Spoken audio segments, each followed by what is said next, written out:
Welcome back, everyone. I do hope you are doing well. Well, we just closed on my first rental property. We're not in my normal studio right now. We're outside of this building right here. This is where we just closed on the property. This is not the actual property I closed on. This is the building. It's a much smaller unit, just a single family residence. But in this video, what I want to do is actually show you and tell you exactly step by step how I was able to buy my first rental property at the age of 20, at the ripe age of 20. 5 key steps, 5 key actions that I took that you can too, and hopefully this will allow you to buy your first rental property as well. So here is the key right here to the new property, and on your screen there you can also see me standing in front of the property that I just purchased and just became mine.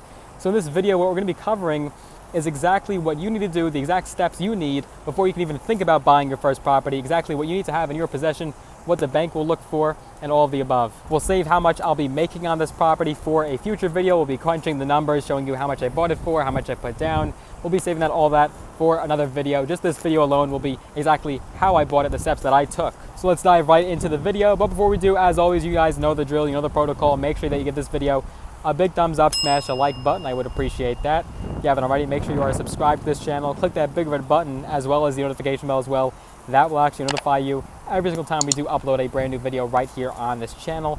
You're not going to miss a beat. We upload videos for you guys every single solitary week with no exceptions and no excuses. So once you do those couple things for me, we can get started and dive right in. So number one, the first thing that you will need before you can even think about buying your first property will absolutely be credit. You don't need excellent credit, you need decent credit. And right now my credit score, it hit 760 just about a week or two ago. It took about 3 years to get there though, of nonstop making payments on time. And I really don't like spending money, so that was kind of tough for me because I'm not a big fan of spending. But any business expenses, anything of that nature, whether it came to this property or just naturally buying a dinner or whatever, I always put it on credit, so that way I was able to build my credit, and that definitely helped me in making those payments on time. Make sure you're not late, that's very important. Banks will typically look for about 620 to 650 credit score, so you don't necessarily need over 700 or 800. As long as your credit is decent and you don't have a lot of debt, make sure that you have as little debt as possible. Consumer debt will be very bad for your debt to income ratio. That's not what banks want to see. They don't want to see a lot of debt, whether it's student loans, credit card debt. Of course, you need to pay for things on credit in order to build your credit. So that's certainly something to think about, but make sure you don't have a mass amount of debt. Make sure that you're keeping your debt to income ratio low, so that way the bank looks at it and says, they'll be healthy for me and they'll want to loan you money. The second thing that you will absolutely need if you want to buy your first rental property is cash. The bank needs to see that you have cash, and you'll of course need cash to be able to buy it. So that includes, but is not limited to, you'll need 20% down for the down payment, especially if it is an investment property. Perhaps you could do lower than that if you know you're going to be living in it for your first year or so. Then you could put less down, but if it's an investment property right off the bat, you will need 20% down, so definitely consider that. The bank is also looking for 6 months in reserve, 6 months worth of mortgage payments. If you could have that in a brokerage account or savings in a bank account, that would be extremely helpful. And it doesn't have to necessarily be cash, right? It could be just liquid money ready to be sold, whether it's in stocks or index funds, and that money could be converted to cash rather quickly. As long as it's liquid and you have it and you're able to use this money right away when, let's say you go into an event of a financial hardship, the bank wants to see that you have this money saved up. They want to see this reserve. But then there's more than that. Not only do you need the 20% down and cash reserve, but then you also need money to go on top of your down payment for closing costs. And that can include, but is not limited to, we're looking at home inspections, right? So that will definitely cost you something. You want to walk through that home, make sure that you're buying, you know what you're buying, you're not being told a lie about what you're buying. So make sure you have an inspector walk through that home with you and tell you exactly what is wrong with that property and what needs to be fixed. And yeah, it will cost you money. Home inspectors, for myself personally, we'll get into the numbers in another video, but that's $500 right off the bat. You're also going to be looking at prepaid interest from the time that the loan is ready until you're ready to close. You're also going to be looking at discount points to actually pay down your interest rate. So for example, I got about 3.65 on my interest rate, but I could pay it down, and that's what I did at closing, for 3.25%. That was my interest rate that I was able to pay down, but that costs money. You have to pay down those points to be able to get the better interest rate. That could be thousands of dollars. And then if you are putting less than 20% down, well then you'll need private mortgage insurance. That's so that way it insures the lender in case you default on the loan. You'll need that insurance if you're putting less than 20% down. It is not needed. You will not need it if you're putting at least 20% down on the property. Then we get to title search. There's fees for that, for the title company, to make sure that it is going to be in your name and the current owner is who they say they are. We're also looking at home insurance, so you'll need that. You'll be prepaying that in advance. That'll be put in escrow. But I did need flood insurance because the property is in a flood risk area, so that is certainly something to consider. So I do have flood insurance on this property, and I had to pay that in advance in this case. Then we're also looking at appraisal fees, so it will cost something for an appraisal to be done by the bank. So right off the bat, that was also $550 right there. And then we're also looking at property taxes that you'll be paying in advance as well. So that definitely gets factored into your closing costs. Again, it doesn't necessarily have to be cash inside of a mattress. It could be in a brokerage account, whether it's in index funds, stocks, or crypto. If that's your thing, you will be subject to capital gains tax, of course, when you sell that security. You'll have to discuss that with your accountant, but then you can be ready to go and put that money down. So it doesn't necessarily have to be in cash in a bank account or sitting in cash in your home. And number 3, the third thing that you will need if you want to buy your first investment property, your first rental property, and if you have been enjoying the content so far, make sure that you do have that like button smashed. I would appreciate that. Make sure that like button is clicked. Is you will need income. The bank will need to see that you have consistent money coming in, not just cash sitting, right? So of course you could have $1 million in cash. You could buy the property outright, but we like to use leverage. We want to use leverage that way we could buy even more properties, have to put less down, and then use the rental income that we get to put it towards our mortgage.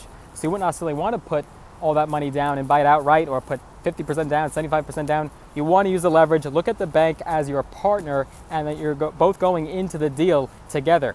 So you will need income. The bank needs to see that you have consistent money coming in on a weekly, on a monthly basis. They want to see that you have income. This includes 2 years of your tax returns. The bank will want to see your tax returns. Now, I am self-employed. I am not an employee. So in my case, my tax returns are Schedule C, right? Because I'm self-employed. But if you are an employee, then you'll have to show W-2s. The bank will want to see that, W-2 statements. That will help them verify your income. They'll also want to see bank statements to make sure you're not lying on your tax returns, that you do in fact have more pluses coming in than minuses. For example, if you bring in $5,000 every month, but then they see $10,000 going out every month, well, that's not good. Now you're in negative money, and the bank does not want to see that. So they want to see more pluses than minuses. They want to see consistent cash flow coming in, and that you have a healthy amount of money coming in without an unhealthy amount of money going out. So especially for someone that is self-employed, you'll feel obligated and you'll feel compelled to write off that income. Well, you can't do that because the bank wants to see that you have a sufficient amount of income on your tax returns. So unfortunately, you cannot write off your income as much as we'd like to. The bank wants to see that income, and even if you're entitled to deductions and tax credits and writing off business expenses, you really have to be careful with that, because again, the bank wants to see a nice debt to income ratio. They want to know that they're loaning money to someone that could pay this mortgage off. And then the fourth thing that you will need when buying your first property, something very important, is a pre-approval letter. You want to get that as soon as you can from your bank before you even get in contact with your realtor or real estate agent and start going through the process. You want to get that pre-approval letter from your bank that you are approved beforehand. This is so important. It's a mistake that some people make, is that they don't get the pre-approval letter before they go through the process. For example, let's say that after months of searching, you finally find the property that you want to buy, and then by the time you're ready to get pre-approved from the bank, all of a sudden you see that another buyer has come in and it's already under contract, and now you don't have that house because you were not ahead of the 8 ball. So make sure that you do get that pre-approval letter. Getting pre-approved now in advance will allow you to be able to jump on a good deal at a moment's notice with no delay. And also what's good about a pre-approval is it lets you know how much money you'll actually qualify for to borrow.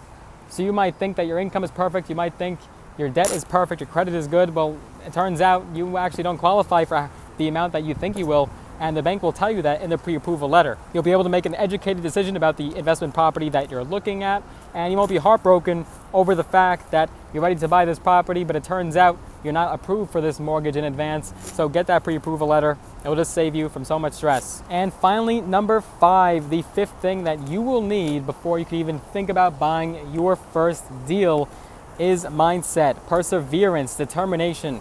So important. You might be at minimum wage, you might have a minimum wage salary, you might be at a very low income, but saving up a little bit of money every single day adds up big time over time. And if you invest that money instead of spending it on things that you do not need, that will just help you further with being able to put that money down as part of your down payment, and it will help with your cash reserves. So put in the effort.